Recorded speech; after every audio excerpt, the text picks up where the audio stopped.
이 시를 나의 믿음의 고백이라 생각하시고, 또 하나님이 지금 이 시간에 나에게 주신 말씀이라 생각하시고 같이 합독하십니다. 시작. 여호와는 나의 목자시니 내게 부족함이 없으리로다. 그가 나를 푸른 풀밭에 누이시며 쉴만한 물가로 인도하시는도다. 내 영혼을 소생시키시고 자기 이름을 위하여 의의 길로 인도하시는도다.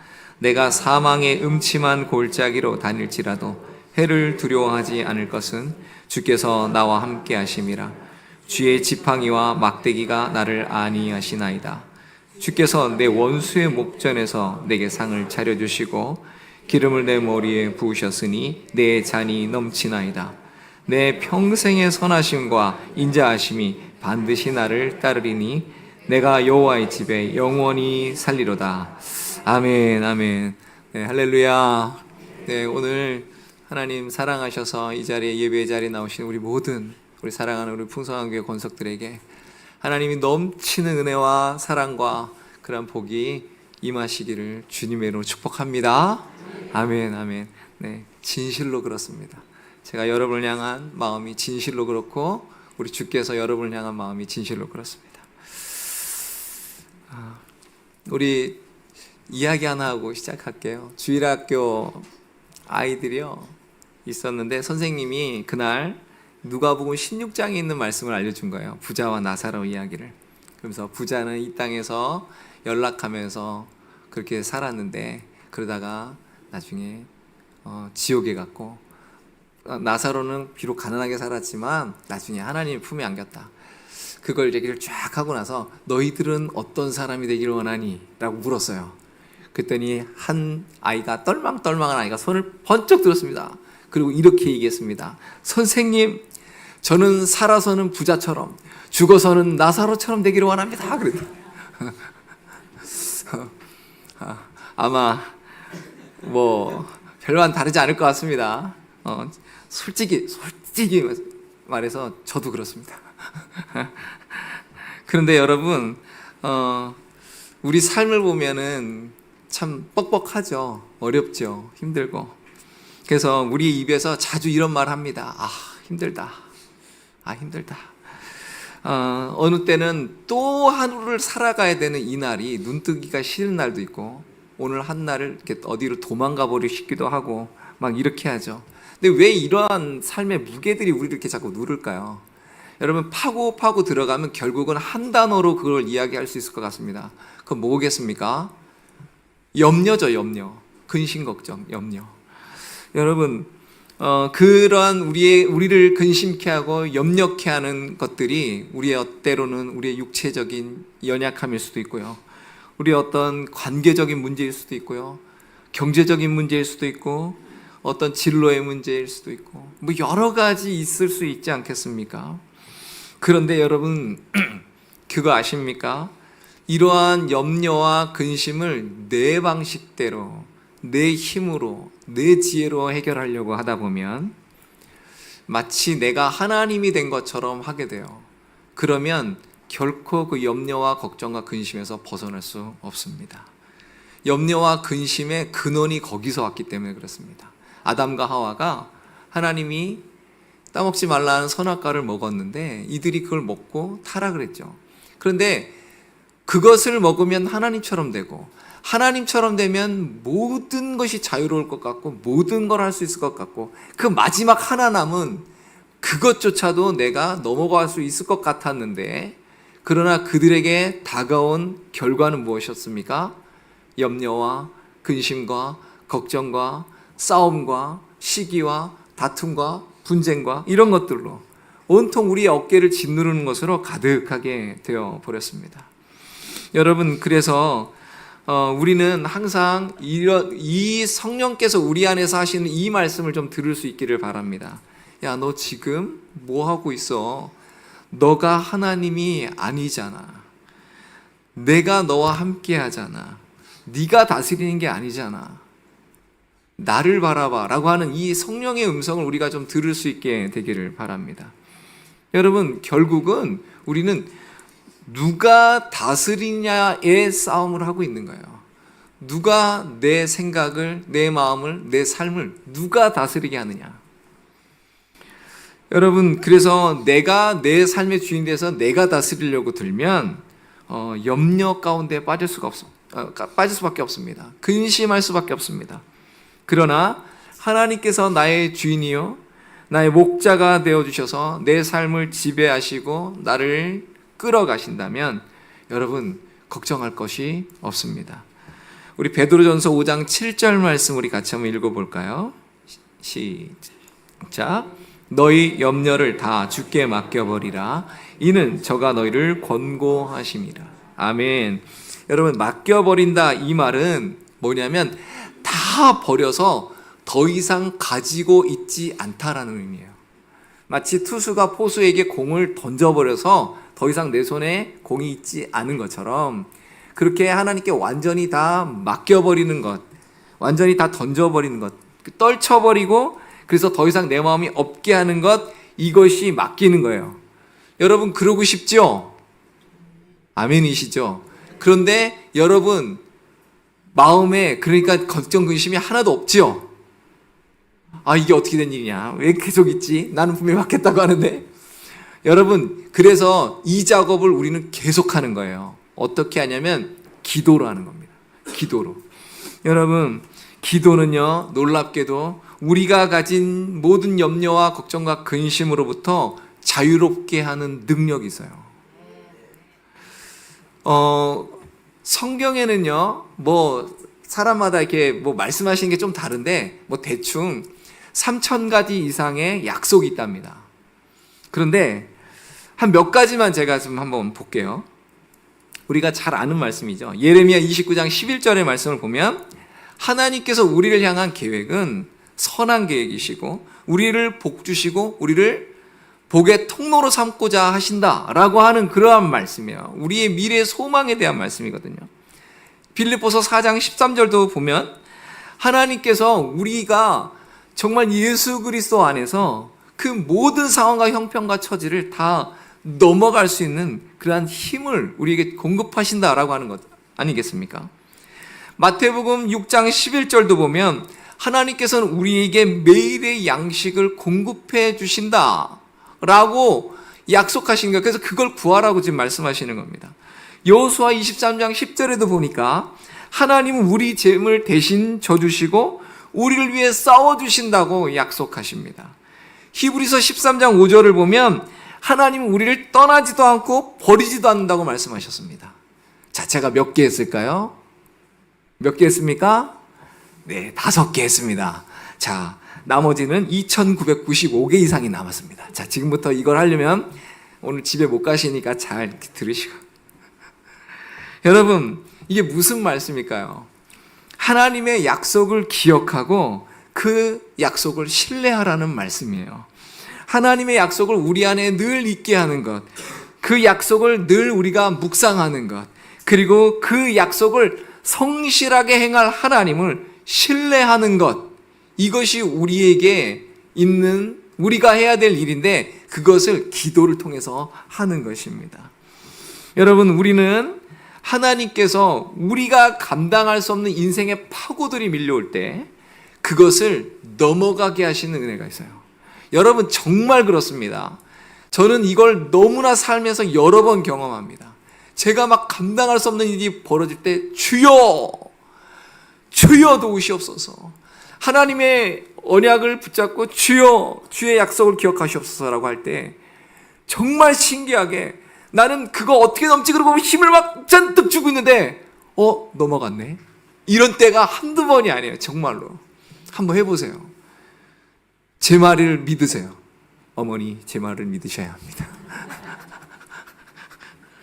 그래서 여러분 근데 참 신기한 건 그렇게 내가 너무 막 내가 감당하기 힘든 너무 내가 막 두려운 일들이 막 다가올 때요. 여러분 근데 신기한 건 아이러니하게 바로 그때가 내가 하나님을 경험할 때예요. 바로 그때가 하나님이 살아계신다는 걸 경험할 때입니다. 하나님의 약속이 진짜라는 걸 경험할 때가 바로 그때예요. 참 신기하죠? 여러분 고난은 결코 유익하지 않습니다. 여러분, 누가 고난을 즐겨받아요? 그건 세디스트들도 아니고, 고난이 즐거워. 뭐 이런 사람이 누가 있어요? 다 고난은 싫고, 웬만하면 피해갔으면 좋겠고, 다 그런 거 아니겠습니까? 그런데 그 고난의 때를 피해갈 사람은 아무도 없고요. 그런 것이 우리 인생에 없는 사람은 딱 한 종류의 사람밖에 없습니다. 무덤에 있는 사람. 그 사람 외에는 모든 사람이 이 고난의 파고를 계속 맞아야 돼요. 바닷가 가보십시오. 파도가 끊임없이 밀려오잖아요. 큰 파도, 작은 파도 막 계속 밀려오는데 우리 인생에 이 고난이란 파도가 계속 밀려오죠. 근데 그럴 때가 바로 하나님을 경험할 때라.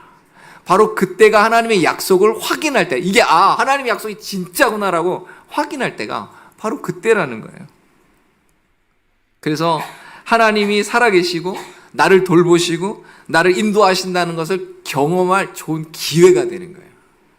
그러니까 이거를 기회로 볼 거냐 아니면 고통 가운데 내가 피해버려야 될 걸로 보이느냐, 이 두 가지인데요. 여러분, 이게 어디서 오냐면 마음먹기 달려서요. 여러분, 죽음의 수용소에서라고 책을 쓴 이 빅터 프랭클이라고 하는 박사가 있습니다. 이분은 유대인이에요. 유대인 정신과 의사이고 심리학자인데요.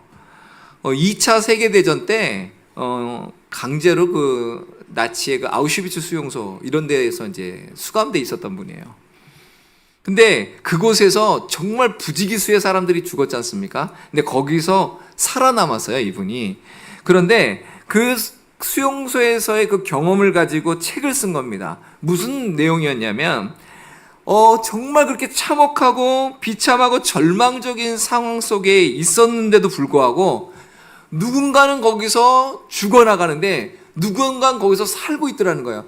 강제로 가스실에 넣지 않아도 저절로 그냥 죽어요. 막 죽어나가요. 근데 똑같은 형편과 똑같은 처지에 있는데 누군가는 살더라는 거예요. 그래서 도대체 이게 어떻게 된 거냐 연구를 했더니 사람을 살게 하고 사람을 움직이는 그러한 가장 큰 동기는 쾌락이나 권력이 아니라 삶의 의미더라라고 하는 것입니다. 그래서 이거를 이 빅터 프랭클이라는 박사는 계속 강조해요. 그래서 비록 극한의 고통과 비인간적인 이러한 대접을 받으면서 그러한 어려운 상황 속에 있다 하더라도 내가 살아야 할 이유를 발견한 사람들은 살아남더라는 겁니다. 똑같은 상황인데 반응이 다른 거예요. 반응이. 여러분, 그래서 그분은 이런 얘기를 했어요. 그 수용소에서조차 내가 어떠한 태도를 취할 거냐, 그 상황에서 어떠한 반응을 할 거냐, 이건 나의 자유라는 거예요. 내가 선택할 수 있다라고 하는 겁니다. 그래서 상황이 인간을 만드는 게 아니라 그 속에서 어떻게 반응하느냐가 인간을 만든다라고 이분은 강조해요. 그래서 로고테라피라고 하는 의미중심 치료를 이분이 개발을 하는데, 인간이 겪는 여러 가지 정신적 문제의 핵심이 뭐냐라고 했을 때 결국은 인간 의미의 상실이라는 거예요. 삶의 의미의 상실. 그래서 상담자가 이걸 통해서 그 사람의 삶의 의미를 다시 찾도록 도와주어서 이로 하여금 일어나도록 만드는 치료 방법인데, 그래서 결국은 고난이 문제가 아니라 고난의 의미가 문제라는 거예요. 내가 왜 이 고난을 겪어야 되는지에 대한 이 질문에 답을 할 수 있으면 그 사람은 살아남는다. 그 사람은 살 수 있다라고 하는 거죠. 근데 제가 이 책을 읽으면서 한 가지 아쉬움이 있었습니다. 그건 뭐냐면, 그래, 이분이 말대로 어떤 의미를 갖다 붙이든 간에 그 의미가 있으면 이 사람은 살아남는다. 그러니까 나름대로의 삶의 의미를 가져야 된다라고 얘기를 하는데, 과연 정작 오늘 내가 살아야 할 정말 그 의미를 내가 그렇게 세우면서 그냥 그렇게 가는 게 맞냐? 그런 의미를 정말 내 삶에, 그런 의미가 정말 내 삶에 참된 의미냐? 정말로 내 삶에 참된 의미를 주는 건 어디서 오는 거냐? 라고 할 때 그분은 이것에 대한 답은 못해요. 근데 이 답을 찾으려면 우리는 어디로 가야 되냐면 우리를 지으신 분에게 돌아가야 돼요. 그래서 창세기 1장 2장이 중요한 거예요. 여러분, 그래서 어떤 분이 이런 얘기를 합니다. 매일 떠도는 정보와 이것이 답이라고 하는 이 세상의 목소리 때문에 정작 내가 누구인지, 내가 어디로 가야 하는지 잊고 산다. 내 삶은 마치 고장난 GPS 같다. 이런 얘기를 했습니다.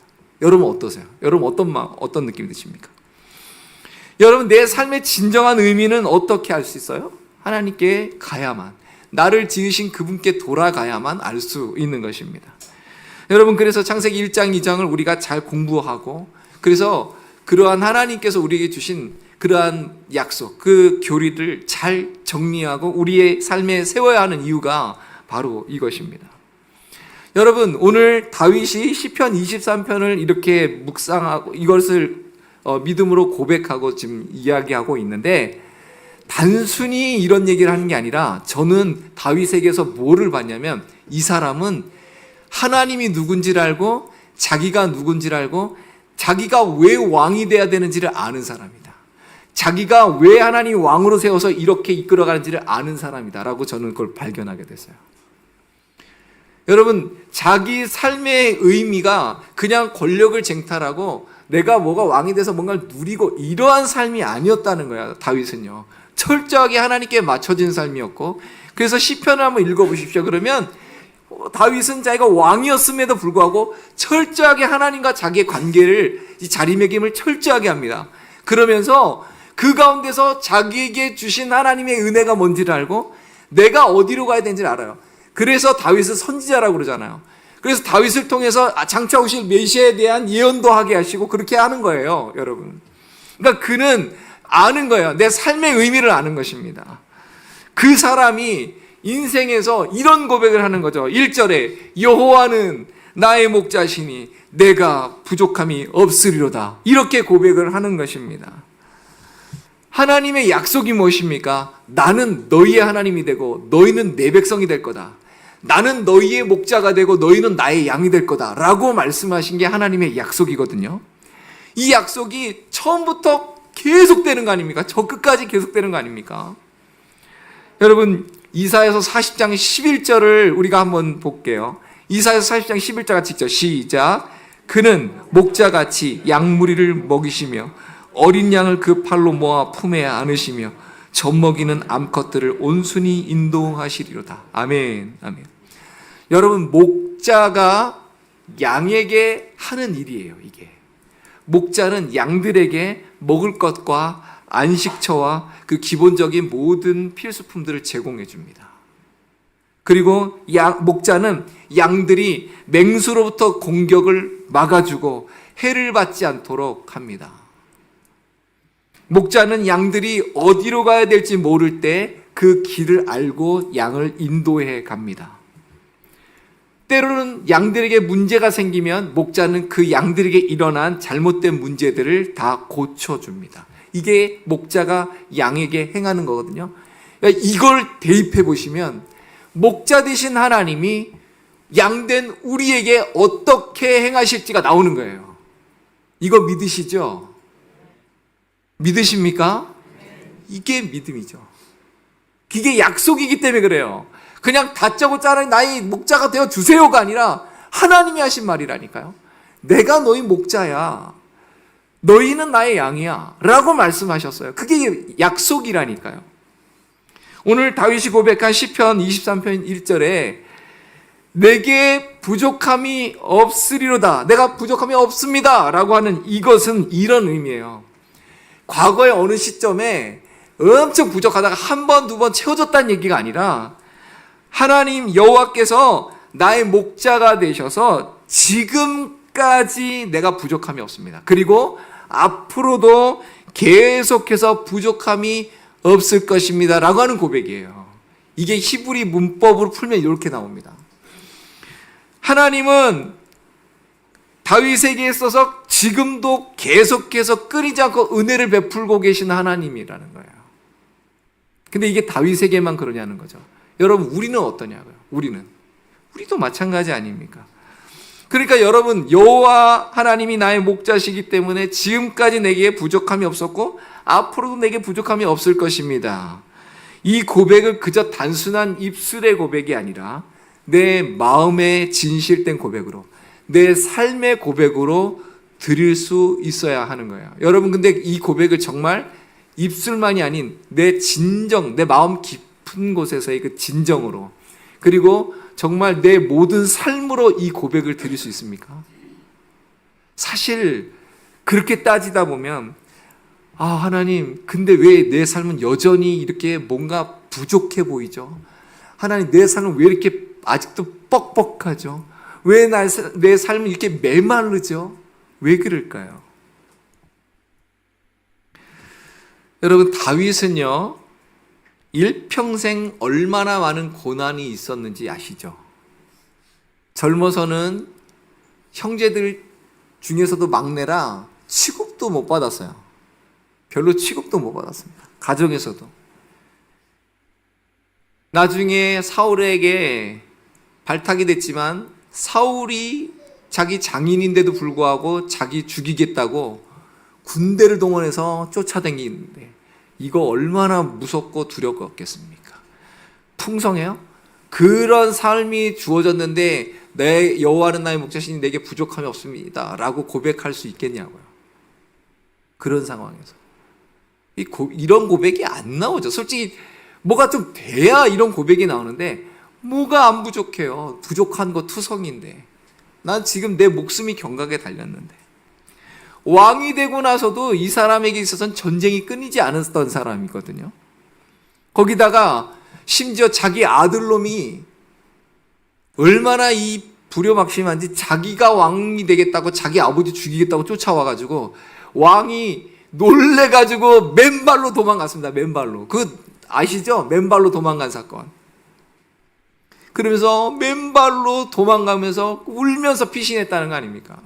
여러분, 다윗의 삶은 이렇게만 보면 여호와는 나의 목자시니 내게 부족함이 없습니다. 이 말이 사실 안 맞잖아요. 그러고 보니까 우리 삶하고 똑같네? 우리도 뭐 다윗이나 나나 사실 이런 고백을 한다는 건 너무 위선적이고 이건 말도 안 된다. 이건 뭐 아니다 라고 얘기할 수 있지 않습니까?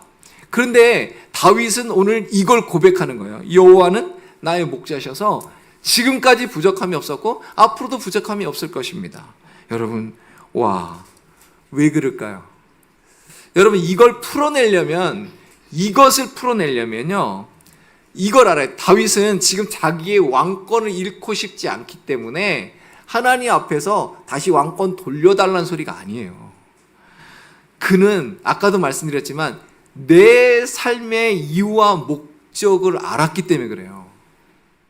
하나님 안에서 내가 왜 왕이 되었으며 내가 왕으로서 어떻게 살아가야 되며 지금 하나님이 무슨 일을 하고 계시는지를 다윗은 봤던 거예요. 그러니까 이런 고백이 나오는 겁니다. 왜냐하면 그 모든 걸 과정으로 알았기 때문에 그래요. 여러분, 우리 풍성한 교회 권속들이 오늘 이 시간 이후로 이 다윗의 이 고백이 우리의 고백이 되기를 주님의 이름으로 축복합니다. 여러분, 근데 이거를 이해하셔야 돼요. 양을 푸른 풀밭과 쉴만한 물가까지 인도하는 과정이 있어요.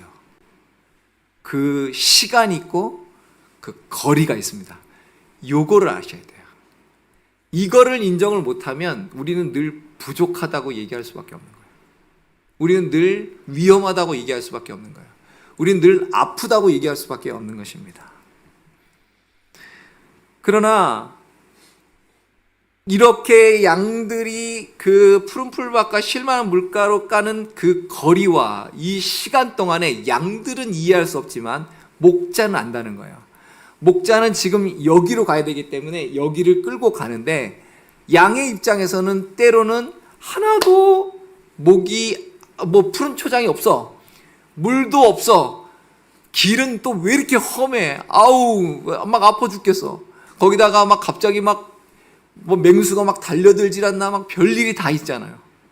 근데 여러분, 그 과정을 통해서 양을 보호하고 양을 지켜주고 그리고 양을 이끌어가는 목자는 안다는 거예요. 여기로 가려고 하는 거죠. 그러니까 이거를 아니까, 이거를 나중에 알게 되니까 이 고백이 나오더라는 거예요, 여러분. 여러분, 지금 다윗은 굉장히 놀라운 고백을 하는 거거든요. 그러니까 삶의 어느 한 시점만 보고 자꾸 얘기하지 말자는 거예요. 이걸 전체로 통으로 놓고 봐야 이해가 되는 거죠. 여러분, 양과 염소의 차이를 아십니까? 양과 염소의 차이. 물론 여러 가지가 있지만 결정적으로 염소는요, 가다가 지멋대로 새잖아요. 그래도 산대요. 그래서 들염소가 된답니다. 이 염소는 그렇대요. 근데 양은 가다가 새잖아요. 아, 우리 목자 오늘 왜 이래? 컨디션 안 좋은가? 왜 길을 이런 데로 간대? 아이고, 왜 이렇게 우리를 목마르게 한대? 왜 이렇게 배고프게 만든대? 아, 힘들어 죽겠네? 막 이러면서 가는데, 그래가지고 튀잖아요, 딴 데로? 그러면 얘는 100% 죽습니다. 양은 그냥 죽어요. 100% 죽어요. 그러니, 여러분, 우리는 어떠한 경우에 있어서도 목자를 신뢰해야 돼요. 목자의 계획을 신뢰해야 되는 거예요. 목자의 약속을 신뢰해야 되는 거예요. 왜냐하면 목자는 알아요. 어디 가야 풀이 있고 어디 가야 물이 있는지, 얘를 어떻게 해야 건강하게 기르는지를 목자는 알기 때문에 우리는 그걸 신뢰해야 돼요. 여러분, 그게 당장 우리 눈에 보이지 않고 당장 느껴지지 않고 당장 뭔가 해결되는 것 같이 않아 보여도 하나님이 우리의 목자 되신다고 약속을 하셨으니 그 목자께서 나를 이끌고 가는 과정 중에 있구나라고 하는 걸 우리는 인정하셔야 돼요. 다윗은 이걸 알았던 거예요. 이걸 봤던 거예요. 그래서 우리는 그 푸른 초장과 실만한 물가를 가기 전까지 때로는 실망하게 되기도 하고 낙심하게 되기도 하고 아프게 되기도 하지만, 그럼에도 불구하고 계속해서 나를 치료해 주시고 회복시키시고 그러면서 나를 끌고 가신다 하는 것입니다. 그래서 오늘 다윗은 3절에 이렇게 얘기하죠. 내 영혼을 소생시키시고 자기 이름을 위하여 의의 길로 인도하신다. 여러분, 이 말도 아까 그거랑 똑같은 거예요. 무슨 말이냐면 지금까지도 계속해서 나를 소생시키셨고 앞으로도 나를 계속 소생시키실 것입니다. 지금까지도 하나님의 이름을 위하여 나를 의의 길로 인도하셨는데 앞으로도 하나님의 이름을 위하여 나를 인도하실 것입니다 라고 하는 고백인 거예요. 여러분, 하나님께서는 양들을 목자로서 양을 갑자기 번쩍 들어다가 저쪽으로 순간 이동시키지 않습니다. 갑자기 번쩍 들어가 저쪽으로 갖다 놓지 않아요. 이 걸어가는 과정과 시간이 필요해요. 여러분, 그러니 비록 어렵고 힘든 길을 우리가 지금 걸어가고 있다 할지라도 우리 목자 되신 주께서 나를 아시고 내 삶을 아시고 나를 향한 선한 계획이 있으심을 알고 따라가셔야 돼요. 그 오늘을 견디셔야 돼요. 그래가지고 그 비슷한 거 선전 있잖아요. 견디션 이런 거. 여러분, 컨디션이랑 견디션을 드시면서 버티셔야 돼요. 오늘을 버티세요. 믿음으로 버티세요. 주를 따라가세요. 그러면 나를 푸른 초장과 실만한 물가로 결국은 가실 거다, 인도하실 거다 라고 하는 것이죠.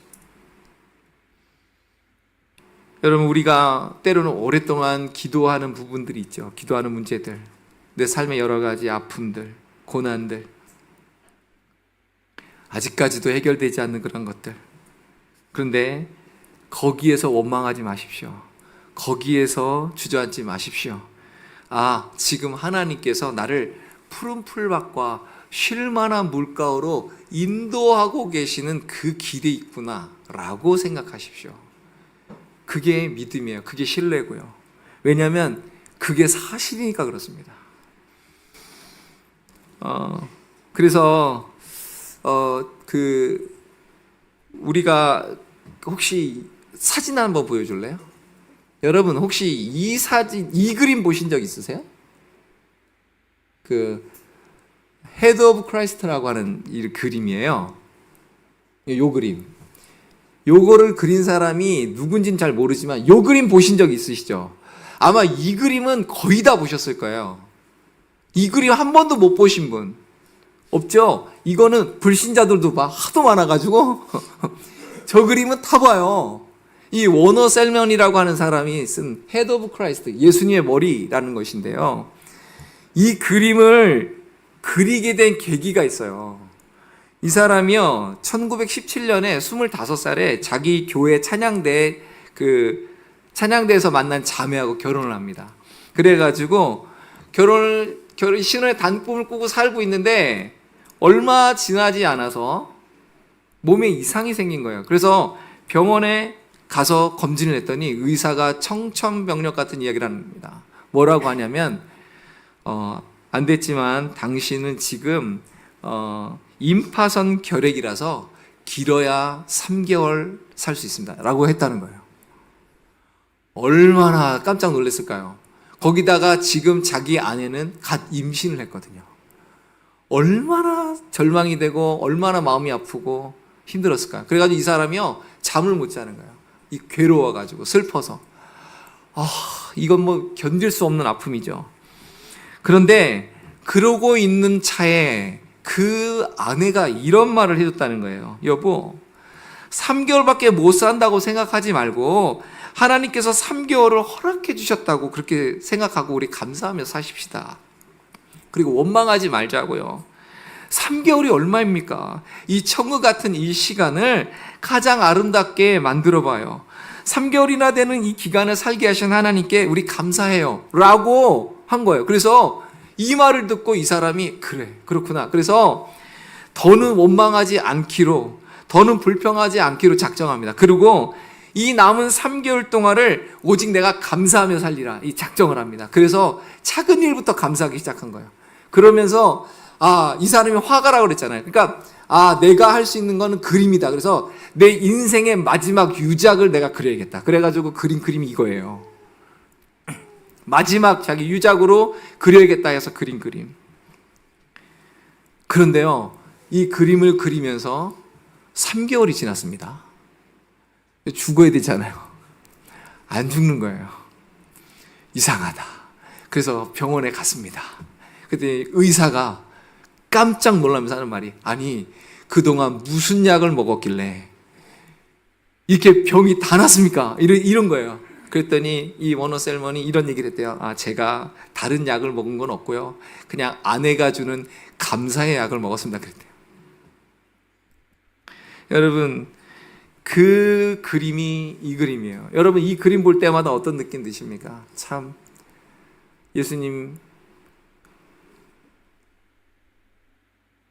그래서요, 여러분, 이 그림이요 우리나라에도 저녁에 다 깔렸잖아요. 이 전 세계에 깔려버렸잖아요. 그래서 1994년 뉴욕 타임즈에서요, 이 워너 셀먼을 20세기에 가장 잘 알려진 예술가라고 선정을 했습니다. 여러분, 하나님은요 놀라운 분이에요.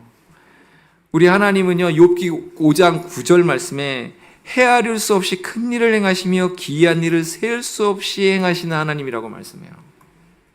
우리는 알 수 없지만, 우리는 그 길이 안 보이지만, 그럼에도 불구하고 하나님은 우리의 삶 가운데 큰 일을 행하고 계시고 기이한 일을 셀 수 없이 행하고 계신 하나님이신 것을 믿으시기 바랍니다. 여러분, 그래서 그 믿음을 가지고 우리가 범사에 감사하는 거예요. 그 믿음을 가지고 주를 찬양하는 것입니다.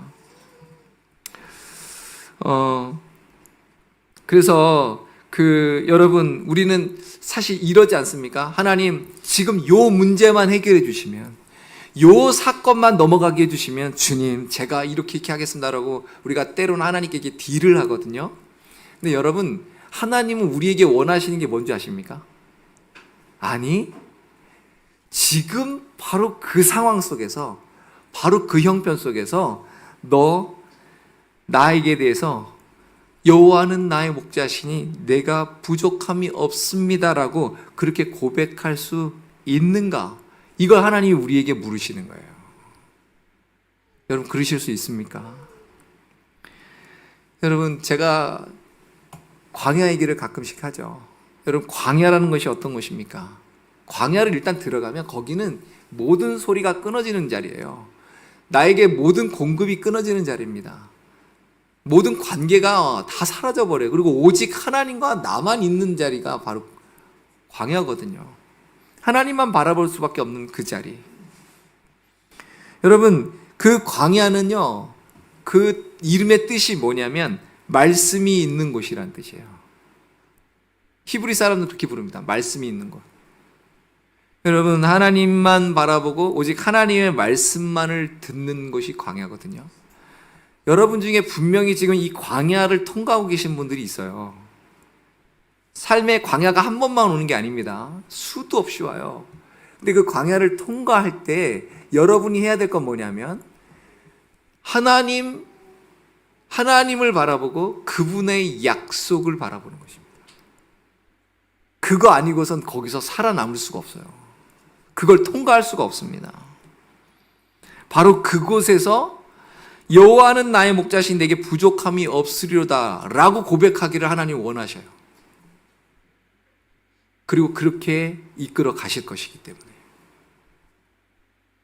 그러면 하나님 왜 하고 마는데 왜 꼭 이런 식으로 우리의 삶을 인도해 가실까요? 여러분 왜 그러실 것 같습니까? 제가 이런 이야기를 들었어요. 아마 들어보셨을 것입니다. 여러분 진주가 어떻게 해서 태어나는지 아시죠? 진주는 조개가 있으면 거기에 이렇게 이물질이 딱 들어간데 얘가 아파. 뭐가 이렇게 푹 찌르니까 아파. 그러니까 이 조개가 이 아픈 거를 계속 무슨 물질을 내보내서 이걸 이렇게 감싼대요. 안 아프게 하려고 막 계속 감싼대요. 근데 이걸 한 번만 싸는 게 아니라 싸고 또 싸고 또 싸고 또 싸고 계속 한다는 겁니다. 그래서 수년이 지나면 이게 이렇게 아주 영롱한 그 진주가 생긴대요. 그래서 그 어떤 진주는 정말 비싸더라고요. 그게 좋은 진주들은. 여러분 우리가 진주를 무슨 보석이라고 합니까? 고통과 인내로 만들어진 보석이라고 얘기하잖아요. 그래서 그 진주를 우리가 선물할 때는 그 특별한 의미를 그렇게 담아서 하는 거 아니겠습니까? 여러분 우리도 이런 광야를 통과할 때 우리가 그냥 왜 하필이면 내 삶에 이런 일이 벌어졌을까? 왜 하필이면 저런 종자를 만났을까? 왜 하필이면 이러한 사건들이 나에게 벌어졌을까? 이렇게 원망하는 게 아니라 하나님이 내 삶에 진주를 만들고 계시는구나. 하나님이 내 삶을 아름답게 하시려고 그러시는구나. 내가 나에게 푸른 초장과 쉴만한 물가로 나를 인도하고 계시는 그런 과정이구나라고 믿으셔야 돼요. 이게 믿으십니까? 여러분, 그래서 로마서 5장 3절과 4절에 이런 말씀합니다. 우리 같이 한번 읽어보죠. 시작. 다만 이뿐 아니라 우리가 환난 중에도 즐거워하나니 이는 환난은 인내를, 인내는 연단을, 연단은 소망을 이루는 줄을 알미로다. 아멘. 여러분 제가 지난번에 얘기했던 것처럼 우리의 삶은 시지프스의 저주가 아니에요. 이유도 모르고 다짜고짜 뭔가 생존해야 되니까 나에게 주어진 일이거니까 그냥 힘들어 죽을 지경으로 그냥 바위를 끌어올렸다가 이게 또 내려갔다가 또 올렸다 이런 삶이 아니라는 것입니다. 우리가 예수 그리스도를 믿고 그 안에 들어오는 순간부터 내 삶의 의미는 그게 아니에요. 하나님이 누구신지를 알게 되고 내가 누군지를 알게 되고 자리매김이 딱 되는 순간부터 하나님이 내 삶을 향한 계획이 있구나. 하나님이 내 삶을 통해 이루시고자 하는 그러한 뜻이 있구나. 이걸 알게 되는 겁니다. 그러니까 모든 걸 통으로 보고 과정으로 볼 수 있는 거예요. 우리 중에 지금 굉장히 어려움을 겪고 있는 분들이 있을 줄 알아요. 그런데 바로 그 시간이 하나님이 살아계시고 그 하나님이 나를 인도하고 계시고 그 하나님의 약속이 참이라는 것을 경험할 수 있는 좋은 기회라고 여기십시오. 믿음으로 우리의 근심과 걱정과 염려를 다 맡기고 기도하시기 바랍니다. 우리가 인내하고 기도하는 것, 그러면서 기다리는 것이 우리 믿음의 특징 아니에요. 그래서 믿음 있는 우리 성도들은 때로는 우리의 삶 속에서 잠시 낙심할 일을 경험합니다. 잠시 두려워하고 잠시 걱정하고 그런 일들이 벌어집니다. 그럼에도 불구하고 하나님의 살아계심과 그를 찾는 자들에게 상 주시는 이심을, 하나님의 약속을 신뢰하고 인내하면서 기도하면서 오늘을 견디는 거죠. 그리고 오늘을 걸어가는 것입니다. 혹시 내게 이해 못할 일들이 생겼다면 이렇게 선포하세요. 어이쿠! 하나님께서 또 나에게 무슨 복을 주시려고 이러시나? 하나님께서 이번에 또 나를 어떻게 도와주실 것인가? 여러분 이렇게 선포하세요. 이건 객기가 아니에요. 그냥 해보는 넋두리가 아니에요. 이건 하나님의 약속에 근거한 믿음의 선포인 겁니다. 여러분, 요한복음 10장에 예수님이 뭐라고 하셨어요? 나는 선한 목자라고 얘기하십니다. 선한 목자. 우리 예수님은 하나님이세요. 삼위일체가 한 위격이신 성자 하나님이시라고요. 근데 그 성자께서 이 땅에 오신 이유가 뭐라고 하십니까? 양으로 생명을 얻게 하고 더 풍성케 하려 함이시라고 말씀하셔요. 우리를 구원하실 뿐만 아니라 우리를 더 풍성한 삶으로, 하나님과의 그 깊은 관계 속에서, 하나님과에서 그 관계 속에서 오는, 그래서 하나님이 우리에게 주시는 모든 풍성하심으로, 모든 충만하심으로 충만케 하시려고 오셨다는 거예요. 여러분, 이것이 우리를 향한 하나님의 본심이라니까요. 목자 되신 우리 주님께서 우리에게 주신 약속이라고요. 여러분, 그러니 우리가 이제는 여호와는 나의 목자시니 내게 부족함이 없으리로다라고 하는 이 고백을, 그래서 주의 지팡이와 막대가 나를 안위하시나이다라고 하는 이 고백을 우리가 진심으로 드릴 수 있어야 되겠습니다. 여러분, 우리가 이 부활 이후에 이 기쁨의 50일이라고 그랬잖아요. 여러분, 이때, 여러분 부활 때를 한번 생각해 보세요. 예수님이 부활하셨을 때 생각해 보세요. 예수님이 부활하셨을 때 제자들에게 나타나셨는데 제자들은 어땠을까요? 얼마나 깜짝 놀랐을 것이고, 또 얼마나 반가웠을 것이며, 또 한편으로는 얼마나 쑥스럽고 민망했을까요? 왜요? 지들이 한 짓이 있거든. 예수님 모른다고 했잖아요. 특히 베드로는 끝장이야.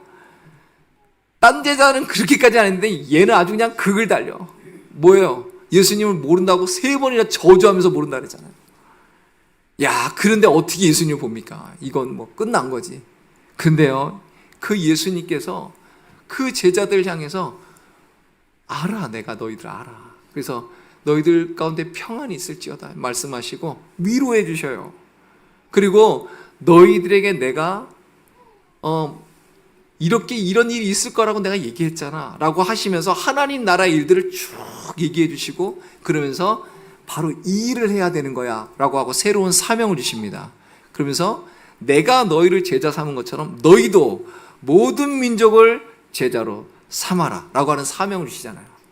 그래서 이 제자들이 어떻게 합니까? 그 사명을 받아서 정말 다, 사도 요한 외에는 모두 다 자기의 이 한 생명을 주 앞에 아낌없이 올려드리는 영광의 자리에 서게 되잖아요. 여러분, 그렇게 되는 거예요. 제가 한 목사님 이야기를 하고 좀 마칠까 합니다. 여러분, 그 앞서서 그 아까 워너 셀먼 얘기를 좀 하나 더 하고 할게요.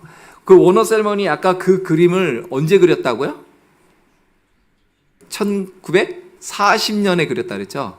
여러분, 역사를 좀 아시죠? 그 한 해 전에 어떤 일이 일어난지 아세요? 1939년 9월 1일 날 벌어진 일입니다. 뭐죠? 세계 2차 세계대전. 여러분, 그 세계 2차 대전이 벌어졌을 때 얼마나 많은 사람들이 전쟁을 하고 죽고 막 그랬어요. 근데 그 다음에 이 사람이 이걸 그렸단 말이에요. 자기는 전쟁이 중요한 게 아니라 지금 내가 죽게 생긴 거예요. 내가 이 결핵으로 죽게 생겼다고요.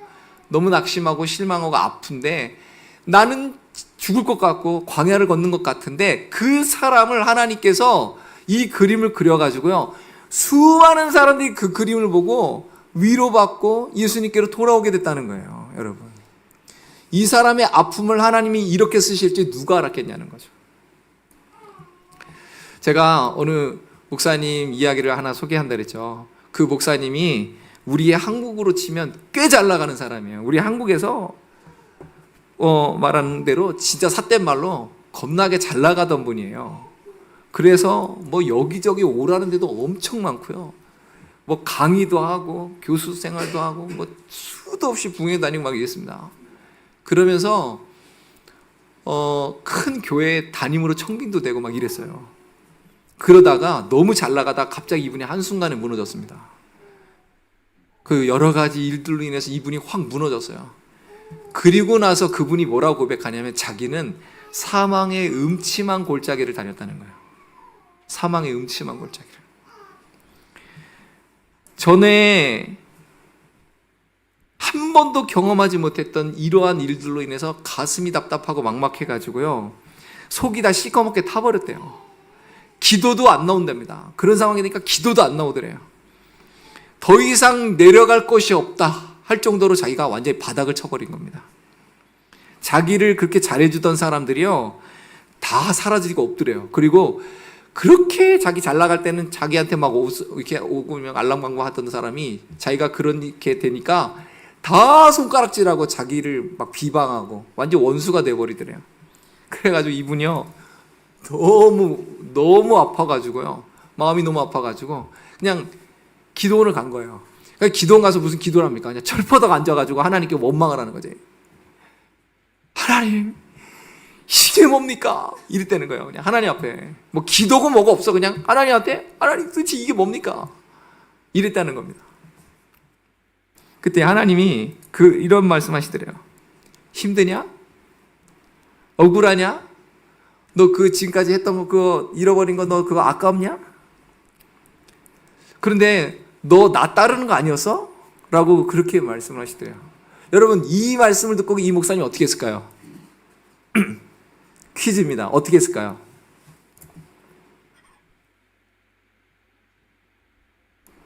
저 보고 있어도 안 가르쳐 드릴까요? 화딱지가 나가지고 그냥 내려가 버렸어요. 우리는 이걸 기대죠. 하나님이 나한테, 아니요, 화가 나가지고 내려가 버렸어요. 아니, 하나님, 나 죽을 것 같다니까요. 근데 한 말이 뭐 이래요. 그래가지고 나 이제 기도하나 봐라 이제 이러고 있었는데, 그런다고 안 하나요? 또 이제 막 성령께서 막 그냥 감동하시니까 기도를 또 해야겠더래. 그래서 그냥 어찌어찌 또 올라갔대요, 기도원에. 그럼 뭐 기도가 됩니까? 그러고 앉아 있는데, 거기에 올라가서야 드디어 시편 23편이 다시 해석이 되더래요. 그러면서 기도가 점점 깊어지고, 그러면서 성령께서 강하게 인도하시는 그런 가운데 자기 마음을 붙잡아 주신 걸 느꼈대요. 그러면서 하나님 이런 감동을 하시더래요. 나 믿고 너 선교지 가라. 그리고 선교사들을 위로해라 그러더래요. 이게 무슨 말이에요? 아니, 내가 지금 죽겠다니까. 누가 누구를 위로해? 내가 위로받게 생겼는데 누구를 위로합니까? 그래가지고 이건 말도 안 된다. 그래서 내가 잘못 들은 거야. 나 기도하지 말아야겠다. 막 이런 가정을 그냥 몇 번 했다는 거예요. 그러다가 나중에 도저히 안 되겠어 가지고 이제 간 거예요. 선교를 가서 이제 이렇게 하는데, 여러분, 거기에서 놀라운 일이 벌어졌대요. 자기는 하나님 명령을 따라서 그들을 위로하러 가라고 그래가지고 간 거예요. 이분은 설교를 워낙에 잘하니까 간 거예요. 근데 가서 자기가 위로를 한 게 아니라 자기가 위로를 받고 거기서 회복이 됐다는 거예요. 이게 하나님의 안배였고요, 하나님의 계획이었고. 그래서 이분을 통해서 다시 지금 여기저기서 그 불이 타오르고 있어요. 정말 아름답게 교회가 세워져 가고 있고요. 막 여기저기서 막 전국적으로 막 이렇게 그러고 있어요. 지금. 여러분, 우리는 우리의 삶 속에서 하나님이 나의 목자시니 내게 부족함이 없습니다라고 하는 이 고백을 진심으로 드릴 수 있어야 돼요. 그게 입에 발린 고백이 아니라 진짜 내 마음에서 내 삶으로 나오는 고백으로 드릴 수 있어야 돼요. 근데 그렇게 될 때까지 여러분, 과정이 있다는 사실을 우리는 기억하셔야 됩니다. 때로는 아프고 힘들고 상처나고 넘어지고 할 수 있습니다. 근데 우리 목자는 나를 놓지 않아요. 나를 다시 그의 지팡이와 막대기로 나를 끌어 당기실 거예요. 나를 인도하실 거예요. 내 상처를 싸매 주실 거예요. 그러면서 나를 푸른 초장과 실만한 물가로 인도하실 거예요. 여러분, 기쁨의 50일에 그래서 이 말씀을 나누는 겁니다. 우리의 목자가 살아계신다. 우리의 목자가 나에게 이런 생명을 주신다. 목자가 우리에게 이런 약속을 하시고 우리를 이렇게 이끌어 가신다 라고 우리에게 다시 부활의 소망을 주고 있는 것입니다. 여러분, 이 소망 가운데 일어나시고 이 소망을 부여잡고 오늘을 이기시면서 견디시면서 한 걸음 한 걸음 주의 뜻을 따라 나아가 마침내 주께서 주시는 그런 푸른 풀밭과 실만한 물가에서 만족하게 되는 우리 모두가 되시기를 주님으로 축복합니다. 우리 찬양하겠습니다. 우리 주의 선하심이라고 하는 찬양, 우리 지난번 여름 수련회 때 같이 했었죠. 그때 그 찬양인데 우리 이 찬양 드리면서 나아가도록 하겠습니다. 사랑해요 신실하신 나의 주님, 나의 삶 주님 안에 있네. 눈을 뜨는 아침부터 나 잠들기까지 선하신 주를 노래하리. 다시 한번 사랑해요.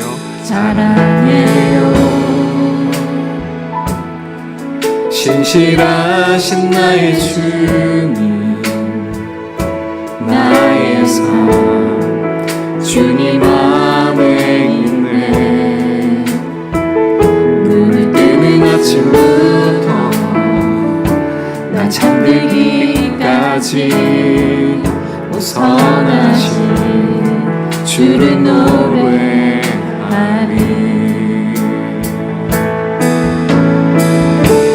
신실하신 나의 주님, 나의 삶을 인도하셨네.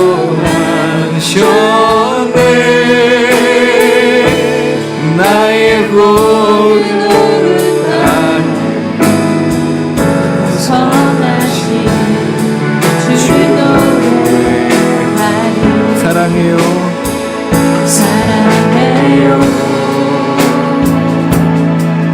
나를 인도하신 주님, 고난 중에도 나와 함께 하셨네. 내 아버지 되시며 내 친구 되신 주, 나의 삶 주님 안에 있네. 신실하신 나의 주님, 신실하신 나의 주님,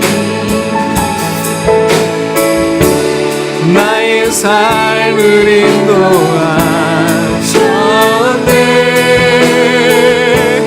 나의 모든 몸을 다해 선하신 주를 노래. 신실하신 나의 주님,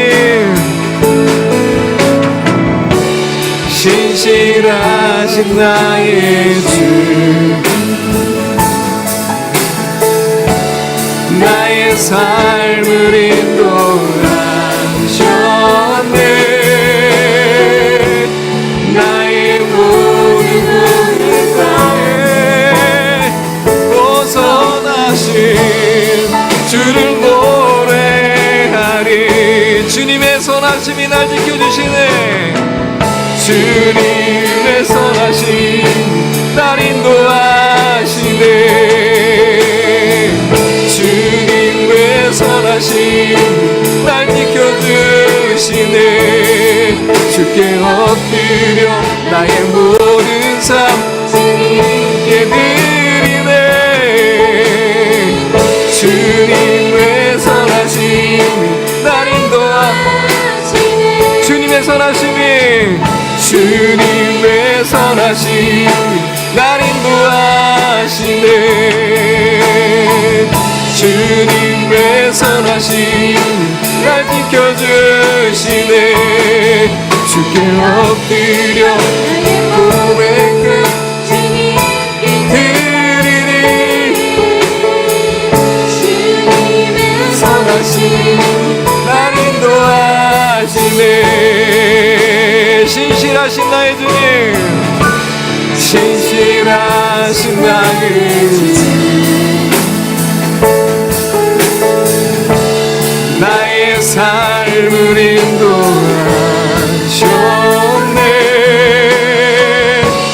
나의 모든 것을 다해 선하신 주를 노래하. 다시 한번 신실하신 신실하신 나의 주님,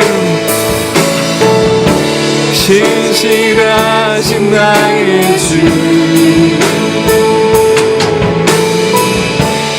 나의 삶을 인도하셨네. 나의 모든 땅에 호성하신 주를 노래하리. 우리 같이 한번 기도하겠습니다. 하나님, 정말 다윗의 이 고백이 진실된 나의 믿음의 고백이 되기를 소원합니다. 지금까지 입술로 했던 고백이라면 이제부터 이 고백이 내 마음의 진심으로, 내 삶으로 드리는 고백이 되게 주옵소서. 하나님, 그 목자 되신 주님을 내가 따라가서 하나님 마침내 주의 선하심과 인자하심이 진정으로 나를 따를 것이라고, 내 평생에 따른다고 그렇게 승리의 고백하는 우리가 될 수 있도록 역사해달라고 같이 기도하겠습니다. 주여, 아버지 하나님 감사합니다. 아버지 하나님, 이 시간에 하나님 우리의 목자 되신 우리 주님을 우리가 바라봅니다. 우리 하나님께서 나의 목자가 되시고 우리가 주의 양이 되실 것을 약속하셨습니다. 하나님 아버지, 오늘 시간에 우리 주의 그 약속을 따라 나아갑니다. 주의 얼굴을 구하며 나아갑니다. 하나님 아버지, 다시 한번 아버지, 내가 진심으로 여호와가 나의 목자이신 내게 부족함이시다고 하는 것을 진심으로 고백할 수 있도록 내가 그것을 하나님의 선하심을 맛보아 알게 해 주옵소서. 하나님의 살아계심과 하나님의 약속이 참이신 것을 경험하게 해 주옵소서. 하나님, 그래서 내 삶을 온전히 주께 의탁하며 주 안에서 아버지는 정말 주님 주시는 그런 평강과 기쁨과 감사로 그렇게 승리하며 살아가는 우리의 삶, 하나님의 나라와 하나님의 뜻을 이루며 따라가는 그런 삶이 될 수 있도록 주의 역사하시고 함께하여 주시옵소서. 하나님 감사합니다. 찬양합니다. 주님 영광 받으시옵소서. 주님 영광 받으시옵소서. 하나님 감사합니다. 찬양합니다. 하나님 만져주시옵소서. 만져주시옵소서. 만져주시옵소서. 주님 잡아 주시옵소서. 감사합니다. 주님 찬양합니다. 찬양합니다. 주님 찬양합니다. 예수님의 이름으로 기도하옵나이다. 지금 우리 구주 예수 그리스도의 은혜와 하나님 아버지의 무한하신 사랑과 성령님의 교통하심이 이제 여호와를 나의 목자로 삼은 우리 사랑하는 모든 우리 권속들의 그러한 삶과 그들의 가정과 그들의 자녀와 직장과 하는 모든 일들이 이제부터 영원토록 함께 하실 지어다. 아멘. 신실하신 나의 주